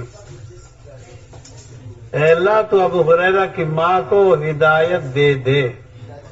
دعوت تو دے کر آئے ہیں اور دیتے رہتے تھے، اب دعا کرا کے جا رہے ہیں. تو وہاں جا کر دیکھا نہانے کی آواز آ رہی. دعوت اور دعا میں اللہ نے تاثیر رکھی. ہر کبھی جب کبھی دو چیزیں جمع ہو جائیں گی، تیسری چیز وجود میں آئے گی. میاں بیوی وجود میں آئے، اب تیسری کو بھی رکھو. کھیتی کرنے والا اور کھیت دونوں محنت کرنے لگے، کھیتی پر محنت کر رہا ہے کھیت والا، اب تیسری چیز فصل نظر وجود میں آئے گی. دکاندار دکان پر محنت کر رہا ہے، نفع نقصان سمجھ میں آئے گا. یوں کہ حضرت ابو ہریرہ کی امی نے جلدی سے کپڑے پہن لیے اور لپٹا چھوڑ دیا، میرا ہی تو بیٹا ہے.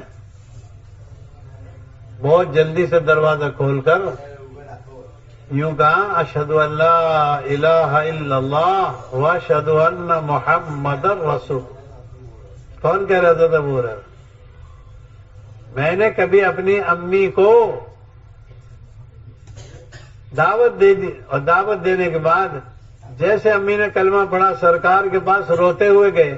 پہلے بھی روتے ہوئے گئے تھے غم میں، اب روتے ہوئے جا رہے خوشی میں. استاد سے رابطہ رکھنا ہے. ہم لوگ مولانا بن جاتے ہیں، کوئی کتاب پڑھ لیتے ہیں، استاد کو جانتے نہیں کون ہے، کتاب پڑھنے کے بعد نہیں جانتے. دوسرا گھنٹہ بدل گیا، دوسرا سال آ گیا، اب جانتے ہی نہیں. حضرت ابو ہریرہ نے سکھا دیا، دعا کرانے کے لیے بھی آنا ہے اور دعا کے قبول ہونے کی بشارت سنانے کے لیے بھی آنا ہے. ہم اس کو جانتے ہی نہیں.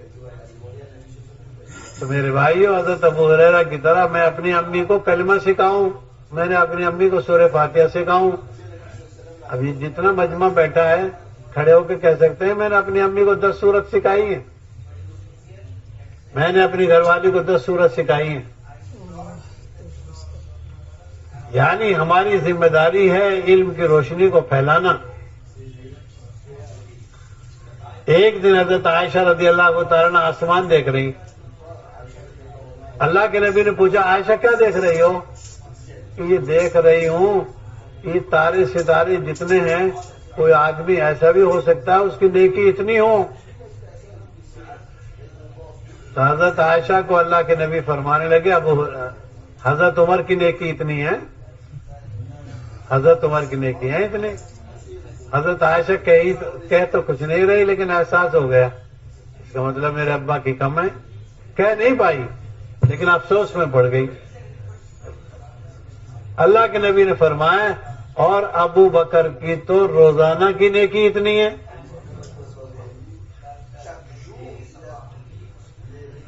یہ ہے مذاکرات علماء کے اپنے گھر میں، یہ مذاکرات ہیں. اللہ کے نبی علیہ السلام پر قرآن نازل ہونا شروع ہوا، آپ نے قرآن کا حلقہ سب سے پہلے حضرت خدیجہ کے ساتھ لگایا. ہم نابالغ بچوں کو ان کا دین سکھاتے ہیں لیکن بالغوں کو ان کا دین نہیں پہنچاتے۔ اللہ کے نبی نے تو حضرت خدیجہ کو اقرأ باسم ربک الذی خلق جو آپ پر نازل ہوئے آیتیں ہیں وہ سنائی، میں بھی تو سناؤں۔ یعنی اپنے گھر کو دیندار بنانا۔ حضرت شاہ مولانا یوسف صاحب رحمۃ اللہ علیہ حیات الصحابہ اپن کے گھر جا رہے ہیں، وہاں جانے کے بعد فرمایا لاؤ بھائی حیات الصحابہ لاؤ، کتاب لاؤ۔ حضرت ہم نے تو آپ کے ابھی عشاء کے بعد تعلیم سنی ہے۔ فرمانے لگے وہ تو میری مسجد کی تعلیم تھی، یہ میرے گھر کی تعلیم ہے۔ مسجد کا تعلیم ایک عمل، گھر کی تعلیم ایک عمل۔ اس واسطے دو پر ہیں، ایک پر ہجرت کا ہے، ایک پر نصرت کا ہے۔ ہم تو سارے عوام کو پڑھائیں گے اور سارے لوگوں کو پڑھائیں گے لیکن اپنے گھر کو بھی نہیں بھولیں گے۔ ہمارے علم کی روشنی سب سے پہلے۔ حضرت عائشہ تو باندیوں کو عالمہ بناتی، باندیوں کو، اور حضرت عبداللہ بن عباس غلاموں کو عالم بناتے۔ ہم تو علم کے لیے ہر ایک کو جو ہے اس کا علم پہنچائیں گے، حلال کا علم ہر ایک کو۔ یعنی ہم تو علم کی روشنی سے مستفید بھی ہوں گے، مستفید کریں گے، لیکن علم آتا ہے ناگواریوں سے۔ حضرت ابو ہریرہ فرماتے ہیں میں اللہ کے نبی کے ساتھ گیا، اللہ کے نبی نے 9 گھروں میں کچھ نہیں پایا تو آپ نے آ کر ترغیب دی۔ حضرت ابو ہریرہ کو بھوکا نہیں چھوڑا۔ 9 گھروں میں جب کچھ نہیں پایا تو حضرت ابو ہریرہ کو بھوک لگی۔ اللہ کے نبی علیہ السلام نے فرمایا کون آدمی ہے جو ایک مہمان نواز کو جو ایک مہمان کو لے جائے؟ ابو طلحہ انصاری باغ والے، مدینے کے بڑے باغ والے کھڑے ہوئے، جی میں لے جاؤں۔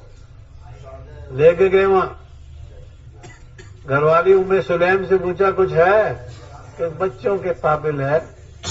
فرمایا بچوں کو تو بھوکا سلا دو اور تم چراغ صحیح کرنا، میں بھی نہیں کھاؤں گا تم بھی نہیں کھائے، مہمان کا پیٹ بھر جائے۔ حضرت ابو ہریرہ مہمان، ام سلیم میزبان عورت ہے، ابو طلحہ میزبان مرد ہیں، اور حضرت انس بن مالک اور ان کے بھائی یہ ہیں وہ چھوٹے بچے۔ یوں کہیں رات کو کھلا دیا، صبح کو قرآن کی آیت نازل ہو رہی وَيُؤْثِرُونَ عَلَىٰ أَنفُسِهِمْ، یہ ایسے لوگ ہیں جو اپنی ضرورتیں دباتے ہیں، دوسروں کی ضرورت پوری کرتے ہیں۔ یہ حضرت ابو ہریرہ کے بارے میں نازل ہوئی اور مہمان بن کے گئے تھے، حضرت ابو طلحہ کے لیے آیت نازل ہو رہی، ام سلیم کے لیے نازل ہو رہی، حضرت انس بن مالک کے بھائیوں کے لیے آیت نازل ہو رہی، ماں شریک بھائی ہیں۔ ہم تو علم کے لیے بچھیں گے، علم کے لیے خدمت کریں گے، لیکن علم آئے گا فاقے سے۔ آج کا طالب علم جو ہے فاقہ تو برداشت کرنے کے لیے تیار نہیں، ابو ہریرہ کے دین سیکھنا چاہتا، ابو ہریرہ کی جو ہے کیفیت تو پیدا کر لو۔ فاقے حضرت مولانا یوسف صاحب رحمۃ اللہ علیہ کیسی ناگواریوں سے یہاں آئے، ان کی زندگیاں ہم پڑھ کے دیکھیں، سن کے دیکھیں۔ اس واسطے میرے بھائیوں علم سکھانے کے لیے بھی ناگواری چاہیے اور علم سیکھنے کے لیے بھی ناگواری چاہیے، علم کے لیے بھی تواضع چاہیے، سیکھنے والے میں بھی تواضع۔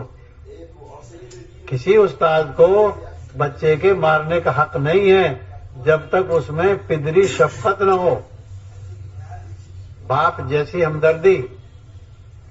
اس واسطے ہم تو علم کے صفات کو سیکھیں گے۔ علم کیسے آئے گا؟ علم آئے گا چھوٹا بننے سے، علم آئے گا سادہ کپڑوں میں، علم آئے گا تواضع میں۔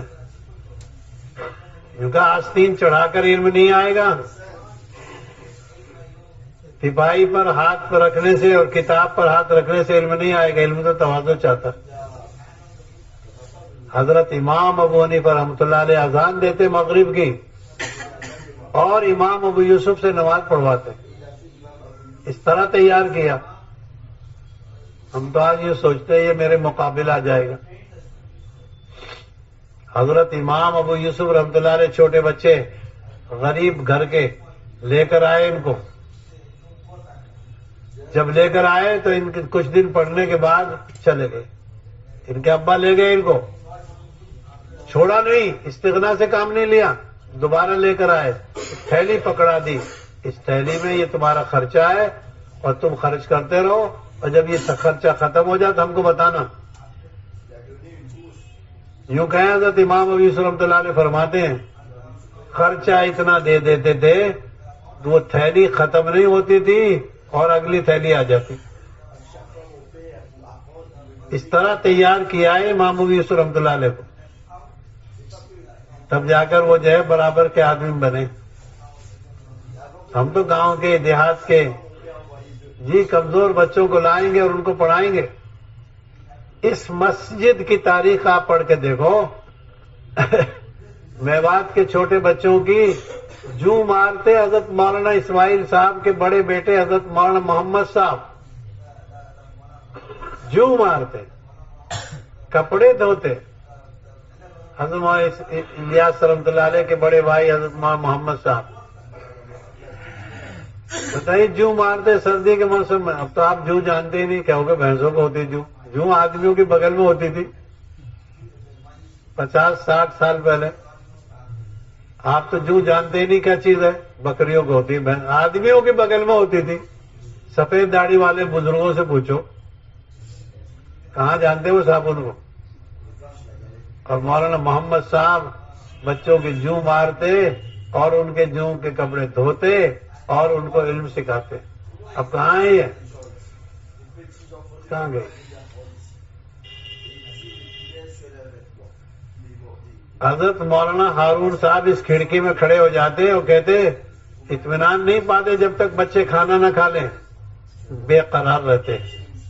کھانا کھایا بچوں نے, کھڑے رہتے ہیں یہاں. علم کے لیے کوشش کرنی پڑے گی, علم کے لیے خدمت کرنی پڑے گی, علم کے لیے ناگواریاں برداشت کرنی پڑیں گی. اس واسطے میرے بھائیوں مسجدوں میں قرآن کے حلقے, مسجدوں میں ایمان کے حلقے, مسجد میں مسائل کے حلقے, گھروں میں علم کا ماحول, بہن بیٹیوں کو دین سکھانے کا ماحول بنانا, خود اپنے آپ کو پیش کرنا.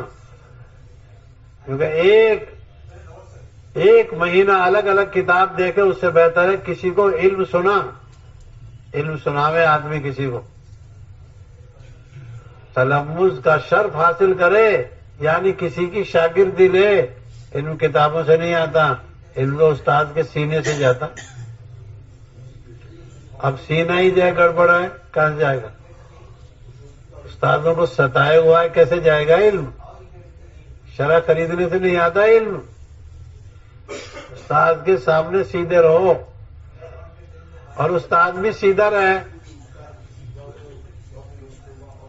حضرت مولانا رشید احمد حدیث پڑھا رہے ہیں, بارش آ گئی, سارے بچے تپائی کتاب لے کے اندر چلے گئے. تو حضرت مولانا رشید احمد گنگوئی رحمۃ اللہ علیہ نے اپنے رومال میں سب بچوں کے جوتے باندھ لیے کہ میرے بچوں کے چمڑے کے جوتے بھیگ جائیں گے. سارے بچوں کے رومال میں جوتے باندھ لیے. کیسے استاد, کیسے شاگرد. آج علم والا بھی خدمت نہیں جانتا, دوسرے سے کرانا چاہتے ہیں, تیسرے سے. جو جنے وہی پلاتی ہے دودھ. ہم تو طالب علموں کے جہاز کریں, طالب علم بھی دیکھے میں کس سے لے رہا ہوں, کیا لے رہا ہوں. علم حاصل کرنے کے لیے جتنی تواضع ہوگی اتنا آدمی آگے جائے گا. علم سیکھنے میں خدمت, علم سیکھنے میں تکبر اور تجبر نہیں, علم سیکھنے میں فاقہ برداشت کرے. یہ مصر میں جو جامع ازہر بنا ہے یہ کسی مالدار نے نہیں بنوایا, کسی بادشاہ نے نہیں بنوایا. تو 3 طالب علم سیکھنے گئے تھے,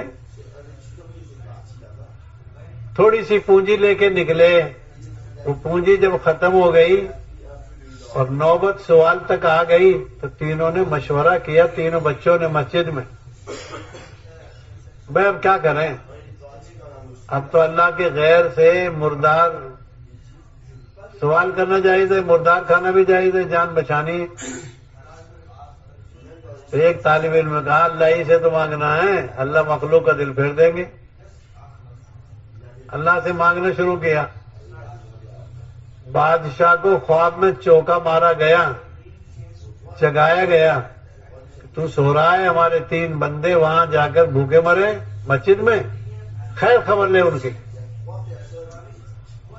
بار بار اس کو خواب آ رہا ہے، مسجد دکھائی جا رہی ہے، آپ نے واٹس ایپ پہ دکھائی ہوگی، واٹس ایپ پہ بھیجی ہوگی۔ بادشاہ کو خواب میں بتایا گیا کہ 3 بندے ہمارے طالب علم وہاں ہیں، تو خدا کا بن جا، سارے جھگڑے ختم ہو جائیں گے۔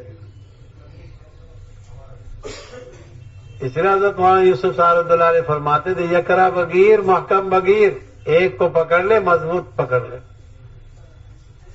یوں کہ بادشاہ نے بھیجا کچھ سامان لے کر، بھائی فلاں مسجد میں جاؤ، وہاں 3 آدمی ہیں اور یہ سامان ان کو دے کر آؤ اور ان کو بتاؤ صبح میں آؤں گا اور پورا لمبا چوڑا خرچ کا انتظام کروں گا، ابھی تو یہ عارضی ہے، بہت ساری رقم عارضی طور پر لے کر آئے۔ ان بچوں نے، تینوں طالب علموں نے مشورہ کیا یہ تو عارضی ہے، مستقل جب آئے گا، جب کتنا لحاظ ہوگا تو پھر ہم علم کہاں سیکھ پائیں گے، تو اکرام میں لگ جائیں گے۔ انہوں نے راتوں رات سفر کرنا شروع کر دیا، نکلو چھوڑو یہ مسجد ورنہ بہت ساری شہرت ہو جائے گی، بہت ساری مشہوری ہو جائے گی اور کام کر نہیں پائیں گے، اپنا سیکھ نہیں پائیں گے، چلو چھوڑ دو، مسجد چھوڑ دی۔ صبح کو بادشاہ آیا، بھئی یہاں 3 طالب علم تو کہاں چلے گئے؟ جو وہ تو رات کو نکل گئے، کوئی آتا پتہ نہیں۔ بادشاہ کہنے لگا علم کے مد میں اور علم کے سلسلے میں یہ مال خزانے سے نکلا ہے، لہذا اس سے کوئی مدرسہ تعمیر کرایا جائے گا، اب یہ خزانے میں واپس نہیں ہوگا۔ کوٹا تو منظور کرا لیا، لے جی، یہ جامع ازہر کی بنیاد ہے۔ دوبارہ تشریف لایا تو اور بادشاہ طالب علموں کا امتحان لینے لگے، کیوں پڑھ رہے ہو؟ کسی نے کہا میں اپنے ابا کی جگہ قاضی بنوں گا، کسی نے کہا میں اپنے ابا کی جگہ صدر مفتی بنوں گا، کسی نے کہا میں اپنے ابا کی جگہ شیخ الحدیث بنوں گا۔ حضرت امام غزالی رحمۃ اللہ علیہ کا نمبر آیا، کیوں پڑھ رہے ہو؟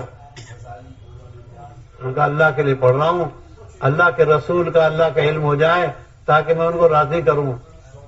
کہنے لگے بادشاہ آج بلڈوزر چلوا دیتا ہے، اس کی ساری عمارتیں توڑوا دیتا اگر یہ بچہ نہ ہوتا۔ مخلص چاہیے، مخلص۔ کس لیے پڑھ رہا ہوں؟ مدرسے کا شیخ الحدیث بنوں گا، صرف اللہ کے لیے پڑھ، اللہ کے لیے۔ جو آدمی اللہ کے لیے پڑھے گا اللہ پاک اسے کام لیں گے۔ ملاوٹ کا مال اللہ کو پسند نہیں ہے، یہ بھی اور یہ بھی، یہ بھی اور یہ بھی۔ ایک برتن یہ پاک ہوتا ہے یا ناپاک ہوتا ہے؟ دونوں نہیں ہوتا، پاک بھی ہے ناپاک بھی ہے۔ تیری غرض، تیری نیت صحیح ہو، صرف رضا الہی۔ بڑے لوگ جو ہوتے ہیں وہ کہتے ہیں جنت کے شوق میں عبادت کرنا یہ بھی جو ہے ریاکاری ہے، یہ بھی اس میں بھی غرض ہے۔ جہنم کے لیے، جہنم سے بچنے کے لیے عبادت کرنا یہ بھی غرض ہے۔ مجھے تو صرف اور صرف آپ کی رضا مطلوب ہے، جنت بھی نہیں چاہیے، دوزخ سے بھی نہیں بچنا، مجھے تو آپ کی رضا چاہیے۔ جب اللہ راضی ہو جائیں گے تو کہاں بھیجیں گے؟ لیکن یہ بڑے لوگوں کا کام ہے۔ حضرت مولانا یوسف صاحب رحمۃ اللہ علیہ نے فرمایا لگے رہو، لگے رہو، اخلاص بھی آ جائے گا۔ پھل پکتا ہے، کیونکہ پھل لگتا ہے، دکھائی دیتا ہے، کلی نظر آتی ہے، کلی سے پھل بنتا ہے، چھوٹا ہوتا ہے، رنگ بھی بدل جاتا ہے، چپکا رہتا ہے، جسم بھی بڑھ جاتا ہے، ذائقہ بھی بدل جاتا ہے، بازار میں بھاؤ لگتا ہے، لگے رہنے سے۔ ورنہ درمیان میں گر جائے گا تو کچھ بھی نہیں ہے. ہمیں تو کام میں لگے رہنا ہے، علم میں، عمل میں، دعوت میں، عبادت میں، تلاوت میں، نصرت میں اور ہجرت میں لگے رہنا. ایک دن میں سارا نظام مقرر نہیں ہوگا، یہ تو چلتے چلتے بہت دن میں آئے گا. اس واسطے میرے بھائیوں، یہ دعوت کا کام، عبادت کا کام، علم کی خدمت کا کام، عمل کی محنت کا کام، ذکر کا کام، ذکر کی محنت کا کام، یہ مستقل کام. مقاصد نبوت میں علم ہے، مقاصد نبوت میں تبلیغ ہے، مقاصد نبوت میں اللہ کی یاد ہے. سارے کاموں کو کرتے ہوئے کرنا ہے. قرآن بھی پڑھ رہے ہو، ذکر بھی کر رہے ہو. آج اللہ ہمیں معاف کر دے، سب سے بات کرنے کے لیے وقت ہے، اللہ ہی سے بات کرنے کا وقت نہیں. 24 گھنٹے میں نکال کے دیکھو کئی منٹ قرآن پڑھی جاتی ہے. اللہ کی زمین پر تو رہتا ہے، اللہ کی نعمتوں سے فائدہ اٹھاتا ہے، اللہ کی ساری نعمتیں تیرے کام آ رہی ہیں، تو اللہ سے بات کتنی دیر کرتا؟ آدھا پارا، پون پارا، 1 پاؤ، یعنی اللہ سے بات کرنے کے لیے 10 منٹ، 15 منٹ، آدھ گھنٹہ. حضرت عبداللہ بن عمر رضی اللہ تعالی عنہ جب قرآن پڑھتے کسی سے بات نہ کرتے، کہنے لگے اللہ مجھ سے بات کر رہے ہیں، اب کس سے بات کروں؟ ایک آدمی وزیر اعظم کے پاس جائے گا تو وزیر اعظم سے بات کرے گا یا اس کے نوکر سے بات کرے گا؟ ہم نوکر سے بات کرتے ہیں. کیا حال ہے بھائی؟ قرآن پڑھنے کا وقت ہے ہی نہیں. ایک اتنا بڑا مجمع یہ بیٹھا ہے، اسے پوچھو قرآن کتنا پڑھتا ہے؟ کر کے کہیں گے آدھ گھنٹہ، 1 پارا، آدھا پاؤ. آپ پوچھ کے دیکھ لو. 20 سورتوں کے مسلمان ہیں، قرآن پڑھے آدمی زیادہ. اس کے لیے وقت فارغ کرے. جو قرآن پڑھتا ہے وہ اللہ اس سے بات کرتے ہیں، جو نماز پڑھتا ہے وہ اللہ سے بات کرتا ہے. ان دونوں سے بڑا عمل کیا ہے؟ طائف والوں کے پاس اللہ کے نبی جی دیر میں آئے. ایک دن عشاء کے بعد آتے تھے، دیر میں آئے. یوں کہ طالب علم میں، شاگرد میں، پیر میں، مرید میں، دائی میں اور مدعو میں، امیر میں اور مامور میں آپس میں جوڑ ہو. ان لوگوں نے پوچھا آج آپ بہت دیر میں آئے. اللہ کے نبی نے کوئی اسکاتی جواب، الزامی جواب، چپ کرنے کا جواب نہیں دیا. یوں فرمایا میں قرآن پڑھ رہا تھا، مناسب نہیں سمجھا چھوڑ کر آؤں. ایسی بات آپ نے فرمائی. جس ذات اقدس پر قرآن اتر رہا ہے وہ قرآن پڑھ کے آ رہے ہیں، وہ قرآن کا معمول پورا کر کے آ رہے ہیں. ہم لوگوں کو قرآن کتنا پڑھنا چاہیے؟ اس لیے قرآن سیکھنا بھی چاہیے، پڑھنا بھی چاہیے، اور اس کے لیے وقت فارغ کرے آدمی.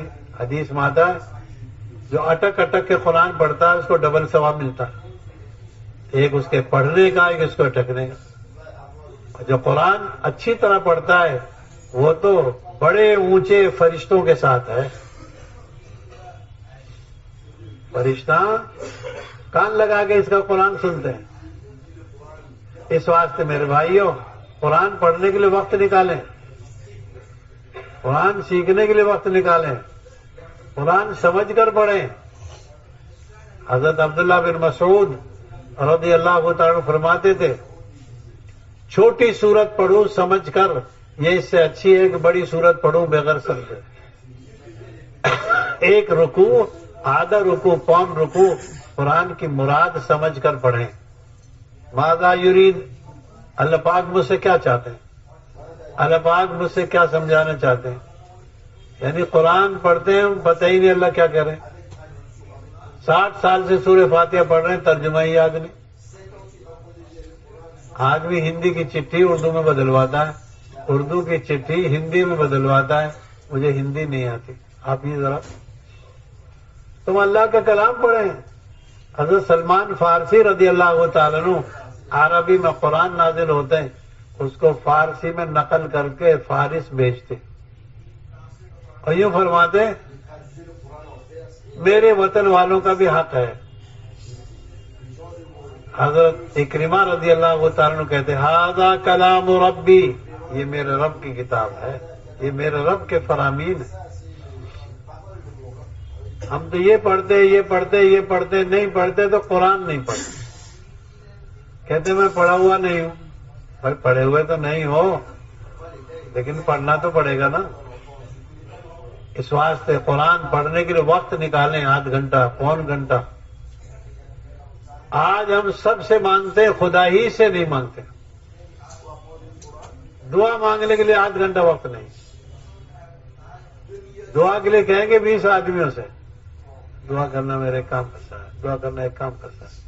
وضو کر کے نماز پڑھ کے 2 رکعت خدا کے آگے تو بھی رو لے۔ نام بتاتے ہیں، میرا نام کفایت اللہ ہے، تو کتنوں کا نام لیتا ہے جو تیرا نام کفایت اللہ رکھو کو یاد کرے گا؟ تو کتنوں کا نام لیتا ہے دعا میں تو سب مسلمانوں کے لیے دعا کرتا ہوں، تو بھی سب مسلمانوں کے آ جائے گا۔ دعا مانگنے کے لیے وقت فارغ کریں۔ دعا وہ مانگے گا جس کو خدا کے ذات سے یقین ہوگا۔ دعا مانگنے میں اگر دلچسپی ہے، یہ تعلق مع اللہ کی نشانی ہے، اور دعا مانگنے میں خدا سے دلچسپی نہیں ہے، یہ خدا سے وحشت کی نشانی ہے۔ جان پہچان فون اور ہوتا ہے، ہاں اچھا حاجی صاحب، تعارفی پہچان اور ہے۔ نئی آواز کو فرشتے بھی کہتے کوئی نیا پھنسا ہے۔ غیر مانوس آواز کو اللہ پاک بھی جلدی سے دے دیتے ہیں، اور جو مانگتا رہتا ہے اس کو دیر میں دیا جاتا ہے۔ کیوں؟ اللہ کو رونا پسند ہے، رلانا چاہتے ہیں۔ اس کی شادی کروا دیں گے، اس کی چھت لگوا دیں گے، اس کا قرض ادا کروا دیں گے، اس کی ماں کو ٹھیک کر دیں گے، پھر یہ روئے گا نہیں، اس لیے اس کو اٹکائے رکھتے ہیں۔ اللہ اپنے چہیتوں سے زیادہ منگوانا چاہتا ہے، اس لیے کیا کرتے ہیں؟ ان کے کام تھوڑے اٹکائے رکھتے ہیں، یہ روئے گا نہیں۔ پھر اللہ کو رونا پسند ہے۔ اب مخلوق کے آگے روتے ہیں، خدا کے آگے روتے نہیں۔ منہ سے روتے ہیں، آنکھوں سے روتے نہیں۔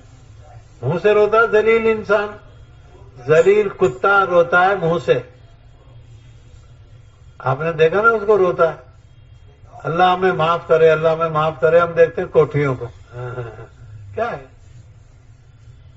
مال سے متاثر ہو کر، دنیاوی شکلوں سے متاثر ہو کر تو اللہ سے جب مانگ، ادھر ادھر کیوں جاتا اللہ سے؟ بھاری بوجھ والا خود ہی تلاش کرتا ہے، دیر میں پہنچتا ہے۔ ہلکے بوجھ والا جلدی اپنے تھیلا اٹھاتا ہے، چلا جاتا ہے۔ 500 سال پہلے جنت میں جائیں گے غریب۔ اس واسطے ذکر کے لیے وقت نکالیں، قرآن پڑھنے کے لیے وقت نکالیں، دعا مانگنے کے لیے وقت نکالیں۔ آپ نے دیکھا ہوگا جب بارش آتی ہے، ہوائیں چلتی ہیں، آندھیاں چلتی ہیں تو درخت گر جاتے ہیں۔ دیکھیں سڑکوں میں درخت گرتے ہوئے، لیکن وہ کھوکھلے جو ہوتے ہیں نا، جن میں اندر کچھ نہیں ہوتا، وہ گرتے ہیں۔ زیادہ تر وہ درخت گریں گے جو کھوکھلے ہوں گے، بھرول درخت کم گرتے ہیں۔ ذکر والا، دعا والا، اخلاص والا، قرآن پڑھنے والا، یوں کہ وہ تو ایسا ہے، مومن کی مثال تو ایک پودے کی ہے۔ حدیث میں آتا ہے ہوا آئے گی وہ گر جائے گا، ادھر کی ہوا آئے گی گر جائے گا، لیکن جڑ نہیں چھوڑے گا، وہ جڑ نہیں چھوڑے گا۔ اور منافق کی مثال یوں کہ جب حالات آتے ہیں تو وہ کام ہی چھوڑ دیتا ہے، درخت ہی اکھڑ جاتی ہے۔ ایمان والا جمع رہے گا اللہ سے خوشامد کر کر، ایمان والا جمع رہے گا خدا سے مانگ کر، ایمان والا جمع رہے گا دعا کی طاقت سے، دعا کی مدد سے۔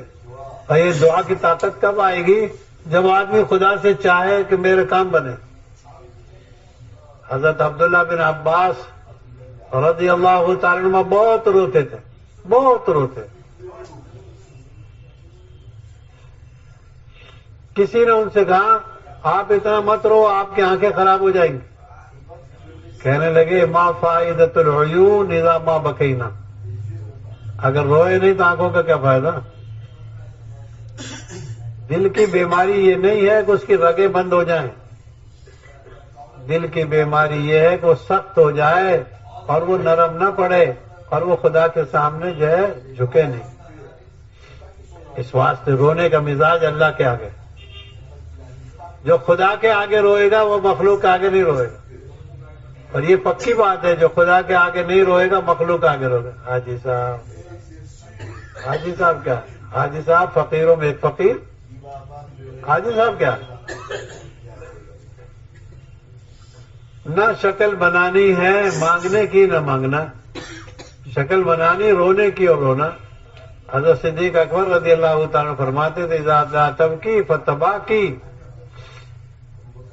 تو رونا نہیں جانتا تو رونا کی شکل بنا لے. رونے کی شکل بنانے اللہ کے جادوگروں نے حضرت موسیٰ کی شکل بنائی، اللہ کو ان کا جو ہے ہدایت کا نظام بدل دیا. اس واسطے میرے بزرگوں دعا کی طاقت حاصل ہوگی دعوت سے.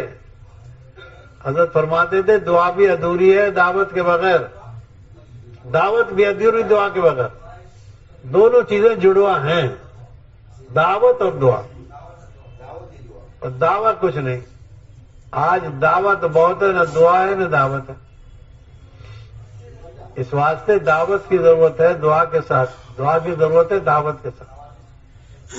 یہ کیفیت کب پیدا ہوگی؟ جب آدمی حیات الصحابہ پڑھے بار بار. وہاں رہبری ملے گی ہر موقع کی. صحابہ کے اخلاق، صحابہ کے برتاوے، صحابہ کی راتیں، حضرات صحابہ کرام کی خاموشی، حضرات صحابہ کرام کے مشورے، حضرات صحابہ کرام کے انداز گفتگو، یعنی ہر ادا ملے گی. حضرات صحابہ کرام رضی اللہ تعالی عنہ اجمعین کی ہر ادا سے رہبری. ہم جتنا حیات الصحابہ پڑھیں گے اتنی حیات نبی سے قریب ہو جائیں گے. اور حیات نبی خدا کو پسند ہے. حیات نبوت، حیات امامت کو پڑھنا چاہیے، یعنی انبیاء، واقعات، صحابہ کے واقعات.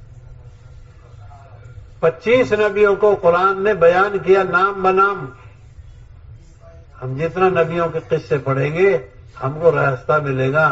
یہ ہے وَاذْكُرْ فِي الْكِتَابِ اسماعیل اِنَّهُ كَانَ صَادِقَ الْوَعْدِ. یاد کرو اسماعیل علیہ السلام کو، وعدے کے سچے تھے. ایک آدمی نے کہا سفر کے دوران میرا کوئی کام بھول گیا، میں کوئی ضرورت بھول گیا، فرما لے کر آؤ. 3 دن کے بعد آئے، وہیں ملا جہاں تھے. اور ایک حدیث میں تو آتا ہے 3 دن کے بعد نہیں، سال بھر کے بعد آئے، وہیں ملا جہاں تھے. صادق الوعد. وَاذْكُرْ فِي الْكِتَابِ اسماعیل. اسماعیل کو یاد کرو، وہ اپنے گھر والوں کو نماز کی کہتے تھے. تو بھائی مزاج بنانا ہے دعا کا، مزاج بنانا ہے دعوت کا، مزاج بنانا ہے تلاوت کا، مزاج بنانا نرمی کا، مزاج بنانا مسجد کی آبادی کا. بازار تو آباد ہے، مسجد ویران ہے. کیونکہ ایک وقت آئے گا کہ علم کم ہو جائے گا، جہل زیادہ ہو جائے گا. ایک وقت آئے گا کہ زنا آسان ہو جائے گا، نکاح مشکل ہو جائے گا. ایک وقت آئے گا کہ عورتیں کم ہو جائیں، زیادہ ہو جائیں گی، مرد کم ہو جائیں گے. ایک مرد کے ذمے 50 عورتیں آ جائیں گی، 50 عورتوں کی دیکھ بھال. ایک وقت آئے گا کہ حرام تو زیادہ ہو جائے گا، حلال گھٹ جائے گا. سود ہر گھر میں داخل ہو جائے گا. شکلیں بدل دیں گے، شراب کے نام بدل دیں گے. اس واسطے میرے بھائیوں، سارے عالم کی فکر کرتے ہوئے پوری دنیا میں جانا ہے. اور 4 مہینے کافی نہیں، بڑا سفر ہے. ہر سال کے 4 مہینے کافی نہیں، بلکہ ہر سال کے 4 مہینے کے ساتھ 2 مہینے مرکز کے تقاضوں کے لیے جہاں چاہیں جب چاہیں جس طرح چاہیں بھیجیں. ایک آدمی یہاں قریب سے آیا ہریانے سے، پاسپورٹ لے کر آیا، مجھے دکھانے لگا. میں کیوں لائے؟ تو کوئی تقاضا ہے، کہیں بھیجنا چاہے تو میں خرچہ بھی لایا ہوں، بھیج. ابھی بھی آئے تھے 5 دن پہلے. کام کرنا ہے ذمہ داری سے. حدیث ماتا المعونۃ بقدر المعونہ. خدا کی مدد جو آئے گی وہ جو ہے ذمہ داری اور بوجھ اٹھانے کے وقت ہو. جو جتنا بوجھ لے گا اللہ کی مدد اتنے ساتھ دے گی. تو بھائی کام بھی کرنا ہے، بوجھ بھی لینا ہے. مسجد کا بوجھ، ساتھیوں کا بوجھ، علاقے کا بوجھ، یعنی ذمہ داری. بوجھ سے مؤذن وقت پر آنکھ کھل جاتی. یعنی ہم مزاج بنائیں کام کرنے کا. ذمہ داری کا احساس جانوروں کو ہوتا ہے. پہلے زمانے میں بیل شور مچاتے تھے، مجھے چارہ ڈال دو، ہل میں چلاؤ. اب بھینس سیٹی مارتی ہے، چارہ دے دو، دودھ لے لو. بھینسیں سیٹی مارتی ہیں، دودھ نکال لو. دودھ کی سیٹی بج جاتی ہے بھینس. گائے والوں سے پوچھو، گائے بھینس والوں، تمہیں کیا پتا؟ تم تو پلاسٹک کے آدمی ہو، پلاسٹک کی تھیلی جانتے ہو، بھینس کیا جانتے ہو؟ نہیں، ذمہ داری کا احساس. مرغی کہتی ہے، شور بچاتی ہے، انڈا دینا ہے مجھے، کہاں دوں؟ ہاں، مرغی شور بچا کے کہتی ہے مجھے ذمہ داری دے دی. اس واسطے ذمہ داری کا احساس بڑی چیز ہے. جب ذمہ داری کا احساس آ جائے گا تو سب کام آسان، ساری رکاوٹیں ختم. اور جب تک ذمہ داری کا احساس نہیں آتا تب ہر چیز رکاوٹ بنتی. ساری رکاوٹوں کا خلاصہ کیا ہے؟ ذمہ داری کا احساس نہیں ہے. اور جس دن ذمہ داری کا احساس ہو جائے گا طالب علم نیند چھوڑ دے گا، تاجر اپنی تجارت چھوڑ دے گا، کام مل جاتا. ناشتہ کھانا بن جاتا ہے تاجر کا، فرصت نہیں ملی، گاہک زیادہ. ناشتہ گھر لے جاتا ہے، کھانا گھر لے جاتا تو وقت نہیں ملے، کیا کرو؟ اس واسطے میرے بھائیوں، کام کا بوجھ وہ لے گا جس کو امت کی عاقبت کا فکر ہوگا.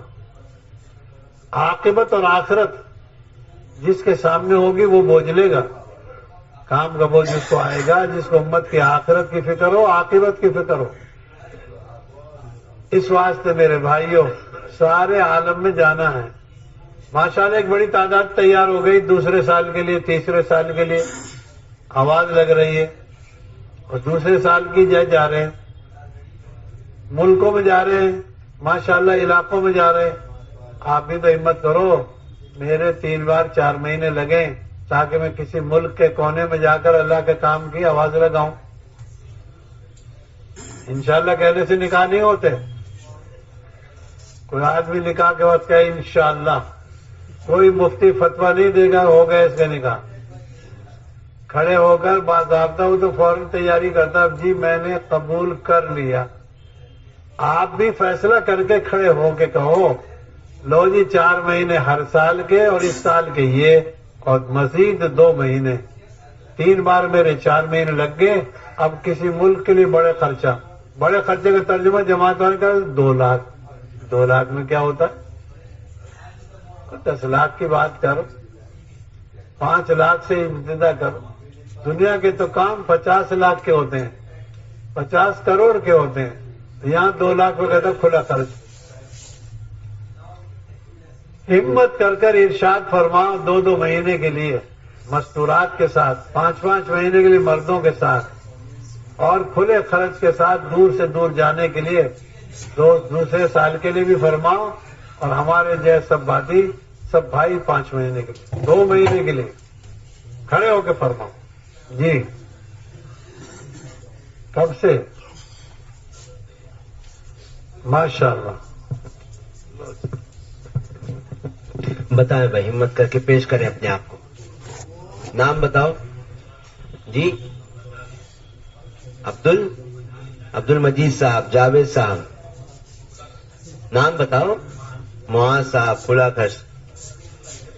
عبد الرشید صاحب، ہارون رشید صاحب. ہر سال 6 مہینے.